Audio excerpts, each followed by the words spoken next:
என்னுடைய தம்பிகள்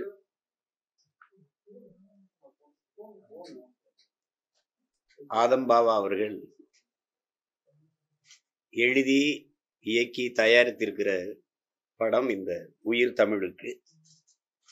இதை என்னுடைய தம்பி அமீர் அவர்கள் நடிச்சிருக்காங்க. அதாவது அவரு நடிச்சிருக்காரு அப்படின்னு சொல்றதை விட வாழ்ந்திருக்காரு, ரகலை பண்ணியிருக்காரு. அப்படி அது ஆரம்பத்தில் நாங்கள் அமைதிப்படை எடுக்கும்போது எங்கள் அண்ணன் சத்யராஜ் அவர் நடிப்பு எப்படி பேசப்பட்டதோ அதே மாதிரி பண்ணியிருக்கான் என் தம்பி. ரெண்டாவது உரையாடல் அவ்வளவு நேர்த்தியா அவ்வளவு வலிமையா இருக்கு இந்த படத்துக்கு. இந்த திரைக்கதை மிக அழகா நகர்த்தி கொண்டு போகுது அந்த வசனம். அது என் ரெண்டு தம்பிகளுக்கும் பாராட்டு. அமீர் எப்படி சொல்லணும்னா ஸ்கிரீன்ல ஒரு ரகலை பண்ணுவாங்க, விளையாடுவான்னு அந்த மாதிரி பண்ணியிருக்கான். அது வெளியில இப்படி பார்க்குற அமீர் தாடி வச்சுட்டு இப்படி இருக்கிற அமீரை நீங்க திரையில பார்க்க முடியாது. வேற மாதிரி பண்ணியிருக்கா அப்படி படத்துல கூட நடிச்ச எல்லாரும், அவங்க குறிப்பா கதாநாயகன் நடிச்ச அவங்க ஆனந்தராஜ் ஐயா, என்னுடைய சியான் ராஜ் கபூர், அண்ணாச்சி இமான் அண்ணாச்சி, தம்பி கஞ்சா கருப்பு, கூட நடித்த எல்லா கதாபாத்திரங்களுக்கும் ஒரு முக்கியத்துவம் இருக்கு. சும்மா வந்துட்டு போனாங்கன்னு இல்லாம எல்லா கதாபாத்திரங்களும் செறிவா செதுக்கப்பட்டிருக்குது. அதுல நான் வெகுவா ரசிச்சது திரைக்கதையினுடைய நகர்த்தல். வேகமா அந்த காட்சி அடுக்கடுக்கா நகர்ந்து போறது, எதிர்பார்ப்பை கூட்டிக் கொண்டே போவது, என்ன நடந்திருக்கும் அப்படின்னு ஒரு எதிர்பார்ப்பை கூட்டிக்கிட்டே போறது, அதை நகர்த்தி கொண்டு போற மிக நேர்த்தியான உரையாடல். அப்புறம் என்னுடைய நண்பர் வித்யாசாகருடைய இசை, குறிப்பா பின்னணி இசை. 3 பாடல்கள், முதல் 2 பாட்டை தம்பி பா விஜய் எழுதியிருக்காரு நினைக்கிறேன். பின்னாடி 2வது பாதியில் வர்ற பாட்டை தம்பி சினேகன் எழுதியிருக்காரு. அது நாங்கள் கூட தேர்தல் நேரத்தில் பயன்படுத்தணும் அந்த பாட்டை. வெளுக்குது ஜனநாயகம், அடித்து கிழிக்குது பணநாயகம், ஏன்னா ஓட்டுக்கு காசு கொடுக்குறத அது சட்டையர் பண்ணி வந்திருக்கும் அந்த பாட்டு. ரொம்ப நல்லா வந்திருக்குது படம். நீங்கள் பாருங்கள், உண்மையிலே உயிர் தமிழுக்கு தான். அது அவ்வளவு நேர்த்தியான படம். இது வெறுமனே இது ஒரு என்ன சொல்கிறது, சீரியஸான அரசியல் படம்னு நினச்சிடக்கூடாது. ரொம்ப ரசிக்கத்தக்க படம், ரொம்ப ரசிக்கத்தக்க படம். ரொம்ப நாளாச்சு இப்படி படம் வந்து. சிலருக்கு அரசியல் பார்வை இருக்காது, புரிதல் இருக்காது. அதனால் அதை எப்படி தொடருன்னு தெரியாமல் தடுமாறிடுவாங்க. இவங்க 2 பேரும் என் தம்பிகளுக்கு நல்லா அரசியல் தெரிஞ்சதுனால பூந்து விளையாடிட்டாங்க. அது நாங்கள் விரும்பினது வாக்குப்பதிவுக்கு முன்னாடி இந்த படத்தை கொண்டு வந்துடணும்னு நினச்சோம், அது முடியல. அதனால் இந்த மே 10ஆம் தேதி வருது. அன்பு கூர்ந்து நான் என் அருமை சொந்தங்களிடத்தில் கேட்பது, நீங்கள் திரையரங்கில் சென்று இதை பார்த்து ரசிக்கணும், அதுக்கு பேராதரவு கொடுக்கணும். உண்மையிலேயே ஒரு நல்ல அரசியல் புரிதலை உருவாக்குகிற ஒரு படம். இதில் பணி செய்த அத்தனை தொழில்நுட்ப கலைஞர்கள் எல்லாருக்கும் என்னுடைய அன்பும் வாழ்த்துக்களும். குறிப்பாக பெருமுயற்சிக்கு அப்புறம் என் தம்பி இது ஆதம்பாவா ஒரு முழு படமாக உருவாக்கி திரைக்கு கொண்டு வந்துட்டான். அதுக்கு என்னுடைய அன்பும் வாழ்த்துக்களும். அவனுக்கு இதில் இதில் பண்ணியிருக்க என் தம்பி அம்மீருக்கு என்னுடைய அன்பும் வாழ்த்துக்களும். ஒரு மிகப்பெரிய வெற்றி படமாக இது அமையும். நடிச்சிருக்கிறான், யோகியில் அதெல்லாம் நடித்தான். ஆனால் இந்த படம் அவனுக்கு முழுமையான ஒரு நடிகனா இந்த படம் அவனை கொண்டு போய் சேர்க்கும் நான் ஆழமாக நம்புகிறேன். அதுக்காக என் அன்பு நிறைந்த வாழ்த்துக்களை என் தம்பிக்கு தெரிவிக்கிறதுல மகிழ்ச்சி அடைகிறேன். படத்தை கொண்டு போய் என் அன்பு உடன் பிறந்தார்கள், ஊடகவியலாளர்கள் கொண்டு போய் சேருங்க. ஒரு நல்ல படம், நீங்களும் பாருங்கள், போட்டு காட்டவங்க.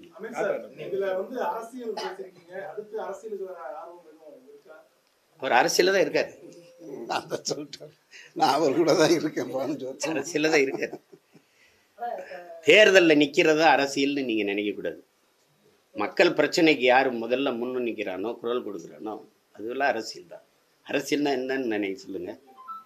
என்ன எல்லாரும் கூட்டமாக இருக்கிறீங்க அப்படின்னு கேள்வி கேட்குறீங்கள, அதுவே அரசியல் தான். அதை தான் ஒவ்வொரு மனிதனின் ஒவ்வொரு வார்த்தையிலும் அரசியல் பிறக்குதுங்கிற. அவன் சொல்கிறான்ல, சேகுவர சொல்கிறான்ல, பசியோடு இருந்தான் ஒருத்தன், உணவு கொடுத்தேன், என்னை மனிதாபிமானின்னாங்க. ஏன் அவனுக்கு உணவு கிடைக்கலன்னு கேட்டேன், என்னை கம்யூனிஸ்ட்டுன்ட்டாங்க. இதுதான் கதை. நாங்கள் கேட்குறோம்ல, ஒவ்வொரு நாளும் கேள்வி கேட்குறோம்ல, அதுதான். அதனால அவர் அரசியலில் தான் இருக்கார்.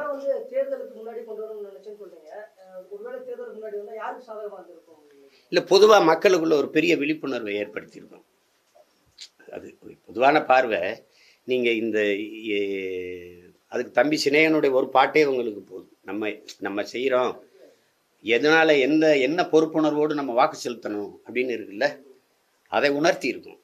அதுக்கு சின்ன ஒரு அரசியல் விழிப்புணர்வை ஏற்படுத்தியிருக்கும்னு நான் உறுதியாக நம்பினேன். அதுக்காக 2 தம்பிகள்கிட்டையுமே நான் அழுத்தினேன், எப்படியாவது தேர்தலுக்கு முன்னாடி கொண்டு வர முடியுமா, பாருன்னு. சூழல் அமையல. சரி, அதுக்கப்புறம் அந்த நேரத்தில் விட்டு திரையரங்குக்கு வராமல் எல்லாம் தேர்தல் கலவரத்தில் இருந்துருவாங்கன்னு தான் சரி மே 10 தேர்தல் முடிஞ்சு விடலாம். இந்த படத்துடைய ட்ரைலரில் பார்த்தீங்கன்னா தமிழக விடுதலை புலிகளுடைய தலைவர் பிரபாகரனுடைய ஃபோட்டோஸ் அவருடைய ஃபோட்டோஸ் வரணும்ட்டு நீங்களும் நிறைய போராடி இருக்கீங்க. அந்த ஒரு ட்ரைலர்லேயே அவருடைய ஃபோட்டோ அதை நறுக்க முடியல. ஏன்னா முன்னாடி அண்ணா கூட எம்ஜிஆர் அவர்கள் இருக்கிறதும், அப்புறம் எம்ஜிஆர் அவர்கள் எங்கள் அண்ணா கூட இருக்கிறதையும் வார்த்தையாக சொல்லி ஒப்பிட்டு வந்துட்டதுனால தொட முடியல. அவங்களுக்கு புரியுதுன்னு நினைக்கிறேன். இல்லைன்னா தூக்கிடுவாங்க. ஒன்று எடுத்துட்டாங்க, சீருடையோடு இருந்த ஒன்றை எடுத்துட்டாங்க. இதை எடுக்க முடியல. ஏன்னா அவர் சீஃப் மினிஸ்டர் தமிழ்நாடு, எங்கள் அண்ணன் சீருடை இல்லாமல் அப்படி நிற்பார். அதனால் எடுக்க முடியல. அதுக்கப்புறம் தானே எல்லா பிரச்சனைகளும். அப்போ அது முதல்ல அவரை சந்தித்த போது எடுத்த படம் அது. எம்ஜிஆர் அவர்களை சந்தித்த போது அது தூக்க முடியல. அதுக்கு திரையில் என்ன வரவேற்பு இருக்குன்னு நீங்கள் பார்ப்பீங்க. அந்த பதிவு வரும்போது எவ்வளவு ஆரவாரம் இருக்குதுன்னு தெரியும் உங்களுக்கு.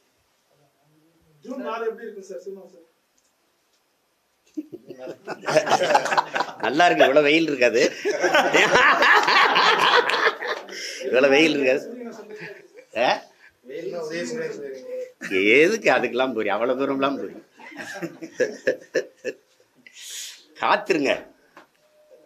காத்துருங்க, கொஞ்சம் பொறுத்துருங்க, காத்துருங்க. சார், 2 நாளுக்கு முன்னாடி பிரஸ் மீட்ல அமித் சார் சொல்லியிருந்தாங்க, எனக்கு ஓட்டு போட மாட்டாரு, ஆனா அந்த தவறு செஞ்சிருக்க மாட்டாரு, அவர் திமுகவுக்கு தான் ஓட்டு போடுவார்னு சொல்லிட்டு. அவனே தானே சொன்னான். கேளுங்க, போன தேர்தலில் யாருக்கு ஓட்டு போட்டான்னு கேளுங்க. எங்கள் வீட்டில் எங்கள் அண்ணன் பசங்கள்லாம் எனக்கு போடுவாங்க. இவன் அங்கே தான் போட்டேன்னு தான் சொன்னான். அப்புறம் அவனை வச்சுட்டு தான் சொல்கிறேன். ஆனால் நீங்கள் சொல்கிற குற்றச்சாட்டு அவன் செய்யவே மாட்டான். எனக்கு தெரியும், தனிப்பட்ட முறையில் என் தம்பி எனக்கு தெரியும். அவன் இரையச்சம் கொண்டவன், உண்மையிலேயே நபிகள் வழியில் நடக்கிறவன். அதனால அதை செய்யவே மாட்டான். மற்றவங்க செய்கிறதுக்கு நாம் எப்படி பொறுப்பேற்க முடியும்?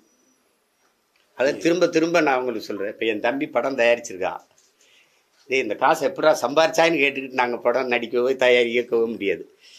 ஒரு தயாரிப்பாளர் வாய்ப்பு கொடுக்குறாரு, வேலை செய்கிறோம், அவ்வளோதான். ஜூன் 4 வெயில் வராதுன்றீங்க, ஒருவேளை மழை பூ ஏதாவது மலர அது தண்ணீர்ல மலர வாய்ப்பு இருக்கு. தமிழர்கள் கண்ணீர்ல மலர வாய்ப்பு கிடையாது. அது கூட இலை கூட துளிர்க்கும் சொன்னாலும் சொல்லுவீங்க போல் இருக்கு. மாம்பழம் பழுக்கு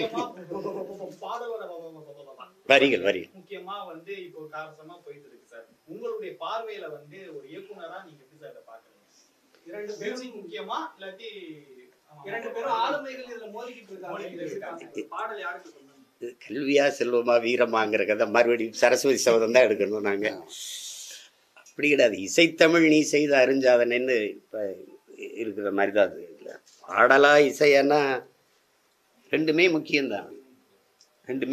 வெறுமனே மெல்லி இசை, வரிகள் இல்லாத இசையும் நம்ம ரசிச்சிருக்கோம். நத்திங் பட் விண்டெல்லாம் நம்ம பார்த்துருக்கோம். இசை இல்லாத சந்த வரிகளை கவிதையாக படிக்கும்போதும் நம்ம ரசிக்கிறோம். அப்போ ரெண்டுமே ஒன்று ஏன் பிரிக்கணும்? மொழி உடல்னா இசை உயிர்னு வச்சுக்கிறோங்க, அப்படி வச்சுக்கிறோங்க. ஒரு மூச்சுன்னு வச்சுக்கிறோங்க. அதை போட்டு எதை பிரிச்சுக்கிட்டு எடுக்கணும்? 2 தகப்பங்களுக்குள்ளே இருக்கிற மோதலுக்குள்ளே பிள்ளைகளை கொண்டு இழுத்து விடக்கூடாது. அது தீர்க்கப்பட வேண்டிய பிரச்சனை. அது தீர்க்கப்பட வேண்டிய பிரச்சனை. எங்கள் அப்பா இளையராஜா கேட்குறதுல இருக்கிற நியாயத்தை பிரியணும். முதல்ல ஒரு படைப்பாளிங்கிறவருக்கு அவருக்குன்னு ஒரு படைப்புக்கான அங்கீகாரம் வேணும். இப்போ என் தம்பி இந்த படத்தை தயாரிச்சிட்டாருன்னா, இந்த படத்தில் இசையமைச்சது, பாட்டு எல்லாத்துக்குமே பொறுப்பு அவர்கிட்ட ஊதியம் வாங்கிட்டாங்க. அதனால அவருக்கு தான். ஆனால் இப்போ நாங்கள் ஒரு படத்தை தொலைக்காட்சி கொடுக்குறோன்னு வைங்களேன், ஒரு முறை ஒளிபரப்புறதுக்கு தான் எங்களுக்கு காசு கொடுக்குறாங்க. ஆனால் குறைஞ்சது இப்போ குறிப்பாக என் தம்பி படத்தை எடுத்துக்கிறீங்களேன், எவ்வளோ கொடுத்து வாங்கியிருப்பாங்கன்னு நினைக்கிறீங்க? ஆனால் எத்தனை முறை ஒளிபரப்பப்பட்டிருக்குன்னு நினைப்பீங்க? அப்போ ஒரு முறை ஒரு 10 லட்ச ரூபா கொடுத்து ஒரு படத்தை வாங்கிட்டீங்கன்னா நீங்கள் அதை வாழ்நாள் முழுக்க வச்சுக்கிறீங்க, அந்த உரிமத்தை. அப்போ அந்த ஒவ்வொரு முறையும் முன்னாடியெல்லாம் வானொலியில் ஒரு பாட்டு வந்துச்சுன்னா அந்த ஒரு தடவை ஒளிபரப்புனா அதுக்கான ஒரு ராயல்ட்டின்னு ஒன்று கொடுப்பாங்க. அப்போ ஒரு படைப்பாளிக்கு, அந்த எழுத்தாளருக்கு, அந்த இசையமைப்பாளருக்கு, இந்த தயாரிப்பாளருக்கு ஒரு விழுக்காட்டு அடிப்பில் வச்சுக்கலாம். 60 தயாரிப்பாளருக்கு, மீதி மற்றவங்களுக்கு அந்த வாங்கி வெளியிடுற நிறுவனத்துக்கு ஒரு 60, மீதியில் 40 தயாரிப்பாளர் படைப்பாளிகள் அவங்களுக்கெல்லாம் பிரித்து கொடுக்குறதுங்கிறது ஒரு நியாயமான உரிமை. அதை தான் அவர் கேட்குறாரு. அதை நம்ம புரிந்து கொள்கிற விதத்தில் எல்லாரும் தவறு பண்ணிட்டு, அப்பா இளையராஜா வந்து கவிஞர்களுக்கு கொடுக்காதீங்க, பாடகர்களுக்கு கொடுக்காதீங்கன்னு சொல்ல, எனக்கு அதில் உரிமை இருக்குது, எனக்கு உரியதை கொடுங்கன்னு கேட்குறாரு. அதுதான் அவர் சரிதான். அது மாற்றம் வராது தம்பி, வர வைக்கணும். தானாய் எல்லாம் மாறும் என்பது பழைய பொய்யடா, தனி உடைமை கொடுமைகள் தீர புரட்சி செய்யடான்னு நம்ம தாத்தா பட்டுக்கோட்டை பாடினது. மாற்றம் வந்து தானாக வராது, மாற்றணும். காந்தி சொல்கிறார்ல, உலகத்தை எப்படிப்பட்ட மாற்றத்தை ஏற்படுத்தி நீ நினைக்கிறியோ அந்த மாற்றத்தை உன்னிலிருந்து தொடங்குன்னு. நான் என்னிலிருந்து தொடங்குறேன், நீங்கள் உங்களிலிருந்து தொடங்குங்க, மண்ணிலிருந்து தானாக தொடங்கும். ஒரு சில மக்கள் வந்து ஹீரோக்களால தான் மாற்றம் வரும், அந்த ஹீரோ பேரை சொல்லல, காமனா சொல்றாங்க. நாங்க மக்கள்கிட்ட கருத்து கணிப்பு கேட்கும் போது அவர் சொல்லக்கூடிய மீனிங் என்னன்னா, இந்த ஹீரோ நான் சூப்பரா பண்ணுவாருன்னு நினைச்சிட்டு இருக்கேன். அப்பனா வந்து அரசியல்வாதிகள் இது பண்ண மாட்டாங்களா, ஹீரோவை நம்பிதான் வந்து தமிழ்நாடே இயங்கிட்டு இருக்கா அப்படின்னு ஒரு கேள்வி வருது. அது மற்ற மாநிலங்கள் இல்லாத ஒரு அளவு கடந்த திரைக்கவர்ச்சி நமக்கு திணிக்கப்பட்டிருக்கு. உங்களுக்கு புரியுதுன்னு நினைக்கிறேன். அளவு கடந்த திரைக்கவர்ச்சி நமக்கு இருக்குது. இப்போ அருகில் இருக்குது கேரளா, அங்கேயே அரசியல் இருக்குது, மேற்கு வங்கத்தில் இருக்குது, எல்லா மாநிலங்கள்லேயும் இருக்குது, இங்கே கூடுதலாக இருக்குது. இப்போ அந்த ஹீரோ மேலே மக்கள் வைக்கிற நம்பிக்கையை அவர் அப்படி காப்பாற்றிட்டார்னா ரியல் ஹீரோவாக இருந்தவர் ரியல் ஹீரோவாகிட போகிறாரு. ஆனால் எங்களுக்கெல்லாம் ஒரு ரியல் ஹீரோன்னு இருக்கிறாருன்னா எங்கள் ஐயா நல்லக்கண்ண அவர்கள். இந்த இடத்துல முன்ன ஒரு 10 ஆண்டுகளுக்கு முன்ன வரைக்கும் சொல்லப்பட்டுக்கிட்டு இருந்தது ஹீரோக்கள் வந்து மாற்றத்தை ஏற்படுத்துவாங்கன்னு. நம்மளும் கூட அதில் நம்பிக்கைக்குரிய ஒரு ஆளாக தான் இருந்தோம். ஆனால் கடந்த 10 ஆண்டுகளில் தமிழகத்தில் வந்து தமிழ் தேசிய அரசியலை கொண்டு வந்து எல்லோருக்கும் தமிழ் தேசிய அரசியல் பற்றிய புரிதலையும், மண்ணையும் மலையையும் மரத்தையும் விலங்குகளையும் குருவிகளையும் காக்கை குருவிகளையும் பற்றி பேசி ஒரு மாற்றத்தை கொண்டு வந்தது அவர் தான். அப்போ அவர் ஹீரோவா? அவர் ஒற்றை மனிதனாக தான் கிட்டத்தட்ட 30 லட்சம் வாக்குகளை பெற்று கொண்டு வந்து மாற்றத்தை ஏற்படுத்தியிருக்கார். அந்த 30 லட்சம் வந்து அதிகாரத்தை பிடிக்கிற வாக்குகளாக இன்னும் மாறலையே தவிர அவர் மாற்றத்தை தொடங்கிட்டார் 10 வருஷத்துக்கு முன்னாடியே. ஸோ களத்தில் இனி போகிற காலகட்டத்தில் அவர் சொல்கிற மாற்றம் வருமா, ஹீரோக்கள் சொல்கிற மாற்றம் வருமானதை பொறுத்து தானே பார்க்க முடியும். யார் கடைசி வரைக்கும் மக்கள் பக்கத்தில் நிற்கிறாங்கன்றதை வச்சு தானே முடிவு எடுக்க முடியும். என் தம்பி சொல்கிறதுல இருக்கிறத நீங்கள் ஆழ்ந்து கவனிக்கணும். தனி மனிதனில் இல்லை மாற்று, முன்வைக்கிற தத்துவத்தில் தான் மாற்று. நீங்கள் எப்பவும் தனி மனிதனை தலைமை இருக்கக்கூடாது. நான் இருப்பேன் போயிடுவேன், ஆனால் நான் முன் வச்ச தத்துவத்தை தான் நீங்கள் தலைமை இருக்கணும். ஏன்னா அது அப்படியே இருக்கும், அது அப்படியே தான் இருக்கும். அப்போ அதை தான் நீங்கள் பார்க்கணும். அவர் என்ன கோட்பாட்டை சொல்கிறாரு, பேசுகிறது அமீர் ஆதம் பாவா சீமான்னு ஏன் பார்க்குறீங்க, நாங்கள் என்ன கருத்தை எடுத்து வைக்கிறோம்னு பாருங்கள்.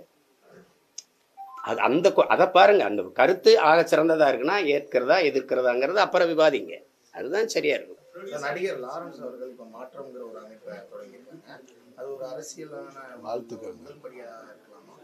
இல்லை தம்பி அவர் ஆமாம், அதுக்கு இல்லை அது ஒரு வார்த்தையில் இருக்கிற மாற்றம் நாளைக்கு வந்து வாழ்க்கையில் வரும், அது வரலாறாக மாறும். தம்பி லாரன்ஸு போது அவர்கிட்ட ஒரு ஈடுபாடு இருக்குது, சமூக அக்கறை இருக்குது. அதுக்கு நான் எப்போவுமே அவருக்கு வாழ்த்துவேன். மாற்றத்தை தம்பி நிகழ்த்துவதற்கு நாங்கள்லாம் அவருக்கு உறுதுணையாக இருப்போம். அவர் நிறைய செய்கிறாரு, நீங்கள் கவனிப்பீங்கன்னு நினைக்கிறேன். அவர் நிறைய செய்கிறாரு. அப்போ அதை வந்து செய்யும்போது மாற்றம்ங்கிறது இங்கே வெறும் சொல்லல செயல்னு நாங்கள் திரும்ப திரும்ப சொல்லிக்கிட்டு இருக்கிற காரணம் அதுதான். அந்த தம்பி தொடங்கின மாதிரி நீங்களும் உங்களுக்குள்ளே அந்த சிந்தனை வரணும், அவருக்குள்ளே வரணும், அவருக்குள்ளே வரணும். அப்படி வரும்போது நிறைய கேள்விகள் பிறக்கணும். கேள்விகள் பிறக்கும்போது தான் பதில் தேடல் வரும். தேடல் வரும்போது தான் ஒரு தெளிவு வரும். அதில் கேட்குறதுக்கே அஞ்சிக்கிட்டு பயந்துக்கிட்டு இருந்தோம்னா கஷ்டமாயிரும். அப்புறம் நேற்று நீட்டு தேர்வு எழுதியிருக்காங்க. அதுல மாணவர்களுக்கு வந்து அந்த சீரியல் நம்பர்ல குளறுபடி ஏற்பட்டிருக்கிறதா பெற்றோர்களும் மாணவர்களும் எழுதிட்டு வந்தவங்களே இந்த பிரச்சனை இருக்கு. இதுலேருந்து தெரியுதா நீட்டையே நாங்கள் வேணாம்னு வெறுக்கிறோன்ட்டு.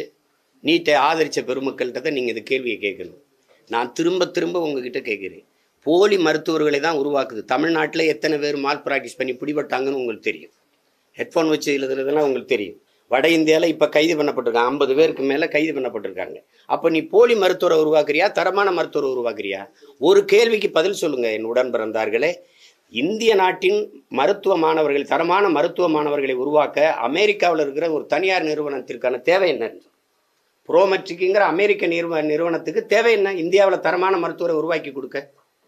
ஏன் நீ அவன்கிட்ட கொடுக்குற ஒரு தேர்வை கூட ஒரு மாணவனுக்கு நடத்த முடியாது அவனால்?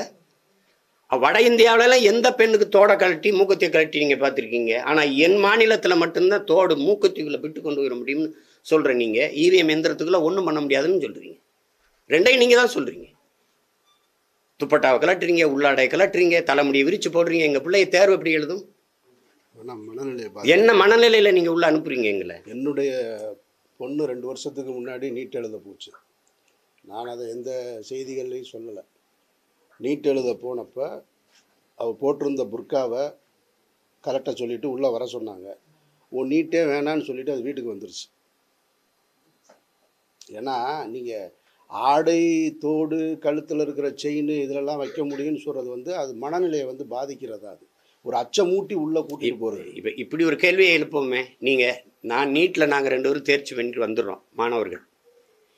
இப்போ இதில் நீங்கள் எப்படி தரம் வைக்கிறீங்க? 1200க்கு 1199 மதிப்பெண் என் தம்பி வாங்கியிருக்கிறாரு. நான் 800 வாங்கி எல்லையில் தான் தேர்ச்சி விட்டுருக்கேன், பார்டரில் பாஸ் பண்ணியிருக்கேன். ஆனால் நான் நீட்டில் தேர்ச்சி விட்டுறேன், இவர் நீட்டில் தோற்றுறாரு. அப்போ இவர் தகுதியற்ற மாணவர்ன்றீங்க மருத்துவம் படிக்க. இப்போ நீங்கள் இந்த +2 மதிப்பெண் எதுக்கு? அப்போ தூக்கிடுங்க. நேரடியாக நீட்டுக்கான கோச்சிங்கை வச்சுட்டு நீங்கள் அப்படியே கொண்டு போயிருங்க. எதுக்கு +2 மதிப்பெண்? எதுக்கு? அது தேவையில்லை. இல்லை அப்படியே நான் தேர்ச்சி பெற்று வந்தால் எனக்கு பாடம் நடத்த போகிற பேராசிரியர் யாருன்னா அவர் நீட் எழுதி வந்தவரா? இல்லை, பழைய பேராசிரியர். பாடத்திட்டத்தில் தான் மாறுதல் இருக்கா? இல்லை, அதே பழைய சிலபஸ் தான். அப்போ அதே பேராசிரியர், அதே பாடத்திட்டம், அப்புறம் எப்படி தரமான மருத்துவம் வரும்? தரமான மருத்துவரை நீ எப்படி உருவாக்குவ? நீட்டையே தனியார் முதல்ல நடத்துகிறாங்க. அதை யாராவது கேட்குறீங்களா? அது அமெரிக்க நிறுவனம் ஏன் நடத்துது? தனியார் ஏன் நடத்துது? பரீட்சை நடத்துகிறதும் அமெரிக்க நிறுவனம், கோச்சிங் சென்டரும் தனியார் நிறுவனம். அது கேட்கணும்ல. நீ இப்போ பயன்படுத்துகிற இவிஎம் எந்திரத்தை தயாரிக்கிறவனும் ஜப்பானில் மைக்ரோ எலக்ட்ரானிக் சிப்புங்கிற தனியார் நிறுவனம். யார் அதை சொல்லுங்க? நீங்கள் எது ஒன்று நீங்கள் செய்கிறீங்க, தேர்தலை நீங்கள் நடத்துவீங்க, அந்த எந்திரத்தை அவன் தயாரித்து உங்களுக்கு கொடுப்பான். நீங்களே பார்க்குறீங்க, ஒரு வலையொலியில் வருது, பெட்டியை திறந்து ஓட்ட பூரா எடுத்து பைக்கில் ஓட்டு போயிட்டு இருக்காங்க. போர் அவனோட செய்வோம், அதை விற்கிற விமானத்தை வாங்கி. சிறையில் சவுக்கு தாக்கப்பட்டார்கள். அது பத்தி என்ன? கஞ்சா வழக்கு வேற போட்டிருக்கு. அதெல்லாம் கூடுதல். தம்பி அப்படி பேசியிருக்க கூடாது. அவர் கொஞ்சம் பேச கருத்துக்களை எடுத்து வைப்பார் அவர். ஆனாலும் மதிப்பிற்குரிய ஏடிஜிபி ஐயா அருண் அவர்களையும் அந்த பெண் காவலர்களையெல்லாம் இணைச்சி பேசியிருக்கூடாது. அதை தவிர்த்திருக்கலாம் தம்பி. அதுக்காக அவர் மேலே கஞ்சா வச்சு எப்படி கஞ்சா வந்தது? இத்தனை நாள் அவர்கிட்ட கஞ்சா இல்லையா? இத்தனை நாள் கஞ்சா இருந்ததா? திடீர்னு வந்துருச்சா அவர்கிட்ட? வச்சது யாரு? அந்த அளவு அதிகமா சொல்றாங்க சார். முதல்ல 400 கிராம், நாங்க இப்ப 3 கிலோ 30 கிலோ வரைக்கும் கூட வர சரியா இருக்கு. இப்போ சவுக்கு சங்கருங்கிறத கஞ்சா சங்கர் ஆக்குறதுக்கு வேலை நடத்துவாங்க அவங்க. அதெல்லாம் இல்லை. சிறைக்குள்ள வச்சு அடிக்கிறது, தாக்குறதெல்லாம் அதெல்லாம் ரொம்ப கொடுஞ்செயல். அதெல்லாம் ஆமாம். ஒரு ஒரு ஒரு என்ன சொல்லுவாங்கன்னா, அந்த விபத்து இந்த இதெல்லாம் பார்க்கும்போது ஒரு உயிர் பயத்தை கொடுக்குறது. வெளியில் போய் பேசாமல் இருக்கணும், பேசக்கூடாது அப்படின்னு அச்சப்படுத்துறதுக்கான வேலை திட்டங்கள் தான் இது எல்லாம். இந்திய பிரதமர் போலவே தமிழக முதல்வரும் செய்தியாளர்களை சந்திக்காமலே இருக்கிறாங்க. அதை எப்படி பார்க்குறீங்க? செய்தியாளர்களை சந்திக்கவே இல்லைன்னு தான் பார்க்குறேன். வேற என்ன? நீங்கள் என்ன கேள்வி, நீங்கள் இவ்வளோ கேள்வி கேட்குறீங்க, நாங்கள் பதில் சொல்கிறோம்ல. நீங்கள் எழுப்புகிற கேள்விக்கு பதில் ஏதாவது இருக்குமா? அப்புறம் எப்படி சந்திப்பாங்க? 10 ஆண்டு கால ஆட்சியில் ஒரு சாதனையை கூட சொல்லி, ஒத்த சாதனையை சொல்லி ஓட்டு கேட்க முடியாத பிரதமர் எப்படி பிரஸை மீட் பண்ணுவார்? எப்படி மீட் பண்ணுவார் சொல்லுங்க? பணம் செல்லாதுன்னு நீங்கள் அதுக்கு நீங்கள் சொன்ன காரணங்களில் ஏதாவது ஒன்று நடந்திருக்கா? பயங்கரவாதம் ஒழிஞ்சிருச்சு நீங்கள், அப்புறம் அதுக்கு என்ஐஏ ரைடு விட்றீங்க. கருப்பு பணம் ஒழிஞ்சிருவீங்க, அதுக்கப்புறம் இன்கம் டேக்ஸ் ரைடு, இடி ரைடெலாம் ஏன் வருது? ஏன் வருது? எல்லாமே ஃபால்ஸ் கோப்பு, எல்லாமே பொய், பிளாக் மணி. நீங்களே 6250 கோடி நீங்கள் எல்லாம் எங்கெங்கே இடி ரைடு விட்டீங்களோ அந்த நிறுவனத்திட்டெல்லாம் காசு வாங்கியிருக்கீங்க. அப்புறம் ராகுல் காந்தி பிரதமர் அவரை பாகிஸ்தான் விரும்புகிறாங்க, ஆதரவு தெரிவிக்கிறாங்க மாதிரி பிரதமர் மோடி குற்றச்சாட்டு வைக்கிறார். அதே மாதிரி பிரச்சாரத்தில் பிரதமர் மோடியோடைய பேச்சை நீங்க எப்படி பார்க்குறீங்க? நான் கேட்குறதே இல்லை, எனக்கு புரியுறதும் இல்லை. அது ஒரு தடவை புரிஞ்சுது, வரப்போயாரா நீர் ஒயாரா அப்படின்னா அதோட முடிச்சுட்டேன் நான். எனக்கு என்ன புரியும் அவர் பேசுறதுல? எப்படி பார்க்குறீங்க?